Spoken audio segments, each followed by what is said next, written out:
President Donald Trump is reportedly furious that senior advisor Jared Kushner and daughter Ivanka Trump were hitting the slopes as the crucial GOP healthcare bill went downhill on Friday. A source close to the president told CNN the president is upset that his son-in-law and senior advisor was not around during this crucial week. A White House spokesperson, however, denied this is the case. Ivanka and Jared enjoyed a fun-filled time shopping and skiing in Aspen as GOP support for the bill to repeal and replace Obamacare. On Thursday, Ivanka and Jared were spotted taking a carefree stroll away from the White House chaos with their children in Aspen. Also on Thursday, the scheduled vote for health care reform was set back another day because of lack of support. As Jared Kushner pushed son Joseph down the Aspen slopes Friday, President Trump was attempting to push GOP representatives into voting for the new health bill the day after the anniversary of the Affordable Care Act.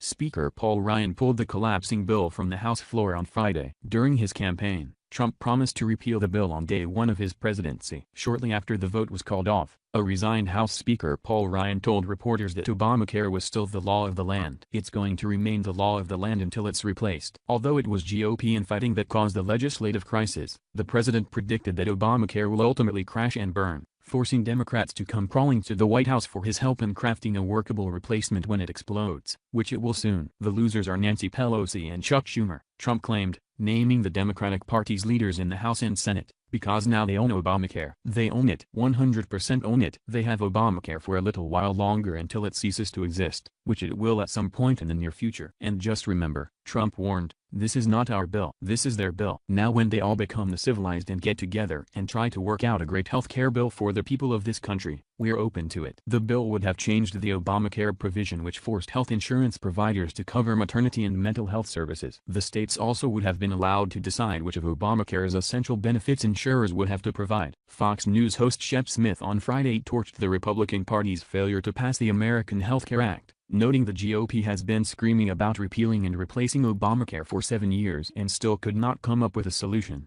Midway through Smith's broadcast on Friday, Republican leaders announced they were pulling the scheduled vote on the ACA. This decision came after Donald Trump and members of his administration ascended on Capitol Hill on Thursday to urge Republican leaders to pass the bill. In the end, moderate conservatives and members of the ultra-conservative House Freedom Caucus were unable to get on board with the ACA. The new Republican version is dead, Smith said after the announcement was made. Republicans voted to repeal Obamacare more than 50 times when they didn't have a president in the White House who would ever sign it. And now that they have a president in the White House who will sign it, they can't get the one thing they've been screaming about for 7 years done.